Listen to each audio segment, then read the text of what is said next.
Salam sejahtera dan salam sehat. Perkenalkan, nama saya Stefanus Boy Panggiso, salah satu mahasiswa dari Fakultas Teologi Weda Bakti.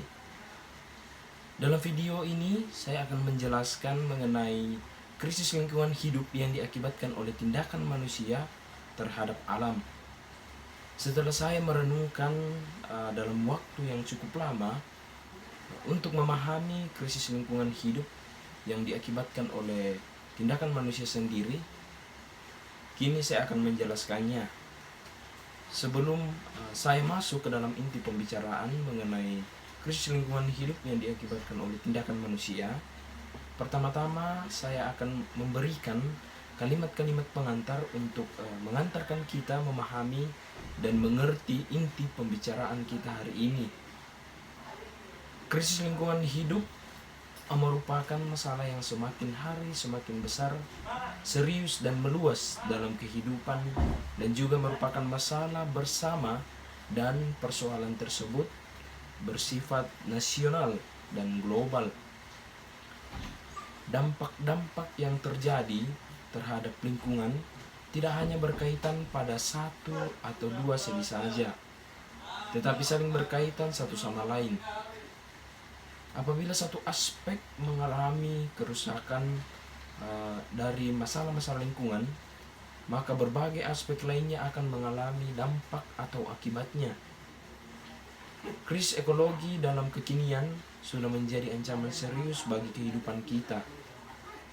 Menariknya, persoalan ini mengundang perhatian berbagai kalangan akademi dan praktisi untuk merefleksikan kembali hubungan antara manusia dan bumi serta alam ciptaan lainnya. Pada mulanya, masalah lingkungan hidup merupakan masalah yang alami, yakni peristiwa-peristiwa yang terjadi sebagai bagian dari proses natural.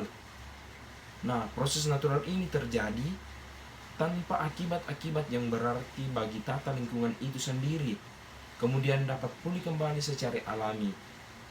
Tetapi yang terjadi saat ini, masalah lingkungan hidup tidak dapat disebut lagi sebagai masalah yang semata-mata bersifat alami, karena manusia memberikan faktor-faktor penyebab yang sangat besar dan secara variabel terhadap peristiwa lingkungan.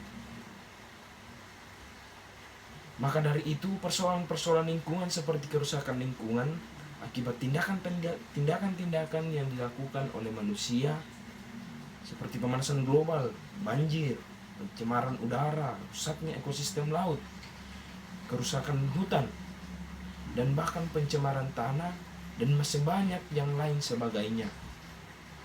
Jadi, beralasan jika dikatakan bahwa di mana ada masalah lingkungan, maka di situ ada manusia.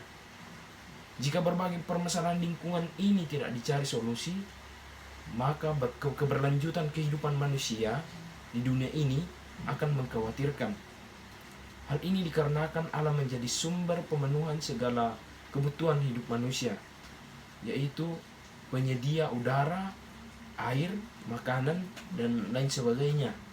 Nah, ini disebabkan terjadinya berbagai kerusakan pada simpul-simpul lingkungan yang secara langsung atau tidak langsung telah mempengaruhi kehidupan manusia, makhluk hidup lain, maupun proses fisik kimia lainnya di muka bumi.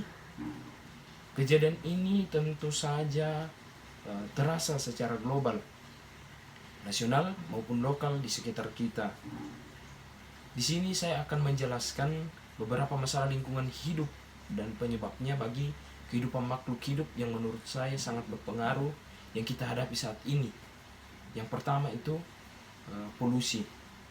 Di dunia ini, udara dan tanah memerlukan waktu jutaan tahun agar dapat kembali normal.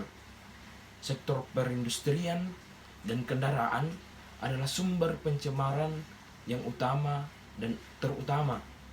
Sementara polusi udara yang disebabkan oleh tumpuan minyak, juga seperti hujan asam dan lipasan perkotaan.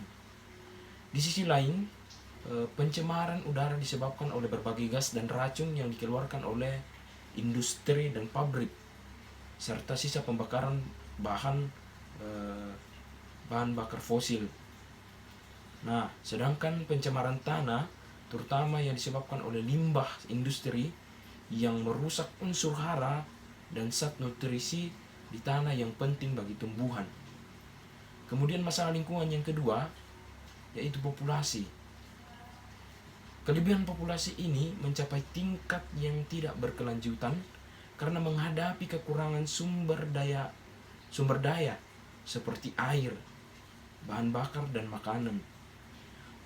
Populasi di setiap negara-negara maju dan berkembang yang terus menyebabkan semakin langkahnya sumber daya. Contohnya pertanian yang bertujuan untuk meningkatkan produksi makanan dengan menggunakan pestisida, justru pada akhirnya menimbulkan masalah-masalah baru. Kerusakan tersebut berupa menurunnya kualitas tanah dan kesehatan bagi manusia. Kemudian masalah lingkungan hidup yang kedua yaitu penipisan sumber daya alam. Penggunaan bahan bakar fosil seperti minyak bumi bertanggung jawab untuk menciptakan yang global dan iklim perubahan. Secara global, mulai banyak pihak yang mulai beralih menggunakan sumber daya yang terbaru seperti listrik tenaga surya, biogas, mobil tenaga yang diterapkan oleh negara-negara maju. Walaupun dalam jangka pendek instalasi peralatan, fasilitas teknologi ramah lingkungan ini akan terlihat cukup mahal, tetapi dalam jangka panjang akan sangat murah dibandingkan penggunaan energi fosil. Kemudian masalah lingkungan yang kedua yaitu kepunahan keanekaragaman hayati. Aktivitas manusia yang menyebabkan kepunahan spesies dan habitat serta keanekaragaman hayati. Aktivitas pemburuan satwa yang tidak berkelanjutan untuk memenuhi kebutuhan protein manusia. Punahnya spesies berarti punahnya sumber pemenuhan kehidupan hidup manusia. Misalnya kerusakan terumbu karang di berbagai hutan yang mendukung kehidupan laut yang kaya, yang menyebabkan ikan di laut berkurang sehingga populasi bertambah. Kemudian masalah lingkungan yang berikutnya yaitu penggundulan hutan. Pembukaan hutan untuk pengembangan sektor perkebunan terutama sawit menyebabkan pelepasan karbon ke bumi sehingga meningkatkan perubahan suhu bumi.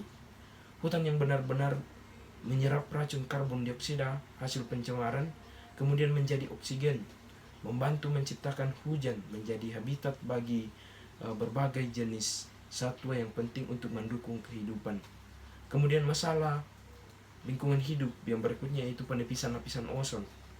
Lapisan ozon merupakan perlindungan lapisan yang tak terlihat menutupi planet bumi, melindungi kita dari sinar radiasi matahari yang berbahaya. Nah, lapisan ozon penting bagi kehidupan manusia karena mencegah radiasi ultraviolet yang berbahaya jika mencapai bumi. Nah, ini wajib menjadi perhatian umat manusia. Lalu bagaimana pandangan ajaran-ajaran gereja, kitab suci, dan ekoteologi terhadap krisis lingkungan hidup?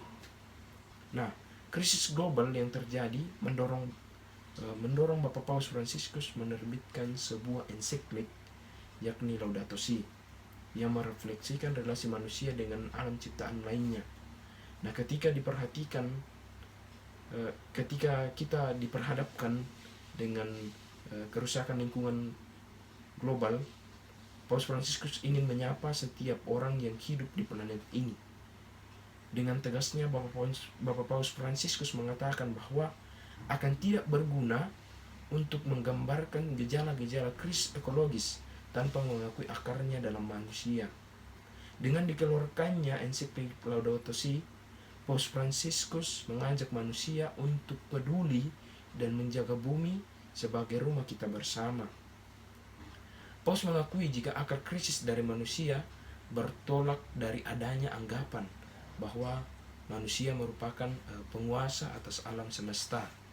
Nah, adapun Lynn White yang berpendapat bahwa krisis ekologis yang terjadi saat ini diakibatkan oleh eksploitasi ilmu, penggunaan eksploitasi ilmu pengetahuan dan teknologi.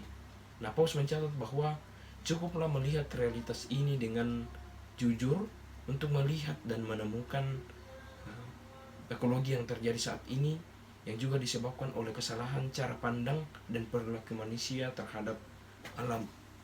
Nah, pengertian dan sikap manusia terhadap bumi tergantung dari pengertian dan sikap manusia terhadap Allah pencipta. Hal ini disampaikan dalam kitab suci bahwa dunia merupakan tempat tinggal manusia oleh Allah yang mencintainya. Dapat dilihat dalam Kejadian 1 ayat 1. Nah, lalu manusia ditugaskan untuk memelihara bumi. Kepada manusia diciptakan oleh Allah sebagai laki-laki dan perempuan menurut citranya, diserahkannya tugas ini, yakni beranak cuculah dan bertambah banyak, penuhilah bumi dan taklukkanlah itu, berkuasalah atas ikan-ikan di laut dan burung-burung di udara, dan atas segala bintang yang merayap di bumi. Dapat dilihat di dalam Kejadian 1 ayat 28. Seperti digambarkan dalam Kejadian 2 ayat 8 sampai 25 bahwa bumi sungguh dimaksudkan oleh Allah sebagai lingkungan hidup bagi manusia yang harus mengusahakan dan memeliharanya. Lalu, gerakan seperti apa yang harus kita lakukan dalam upaya pelestarian lingkungan hidup dalam menghadapi krisis ekologi saat ini? Adapun salah satu gerakan dalam upaya melestarikan lingkungan hidup, yakni seperti melakukan gerakan penghijauan. Nah, kesadaran diri sungguh penting bagi setiap diri manusia untuk memahami bahwa alamlah yang mengayomi kita selama ribuan tahun. Nah, bila manusia sudah tidak memiliki kesadaran yang diharapkan karena sudah serakah, maka upaya pendidikan demi memberikan pemahaman untuk menjaga dan melestarikan alam tersebut, manusia yang merupakan makhluk berakal tentu dapat menilai berbagai cara yang tepat guna demi menjaga dan melestarikan lingkungan, khususnya untuk melestarikan dan mendaya gunakan pohon tanpa berlebihan. Nah, langkah yang perlu diperhatikan dan dilaksanakan oleh semua kalangan tertentu, terutama mereka yang berkecimpung dalam industri dengan bahan utama pohon, adalah melalui program pilih tebang, yaitu artinya bahwa tidak menebang pohon yang masih muda, serta selalu ingat untuk menanam bibit jika perlu 2 kali lipat dari jumlah pohon yang ditebang. Nah, dengan cara lain, masyarakat dapat berperan serta dalam mendukung gerakan penghijauan serta mencegah penebangan. Nah, kesadaran ekologis menjadi penting untuk ditumbuh kembangkan. Kesadaran ekologis yang dimaksudkan yaitu cara berpikir yang senantiasa dihayati berkaitan dengan kesatuan manusia dengan alam. Jika manusia adalah bagian dari alam, maka manusia menyatu dengan alam. Konsekuensinya, Allah adalah tindakan destruktif manusia atas alam yang tidak dapat dibenarkan. Manusia harus menghormati alam dan semua makhluk lainnya. Demikianlah hasil pemikiran saya mengenai krisis lingkungan hidup yang terjadi saat ini yang disebabkan oleh tindakan manusia sendiri. Semoga ini dapat bermanfaat bagi kita semua. Saya ucapkan terima kasih.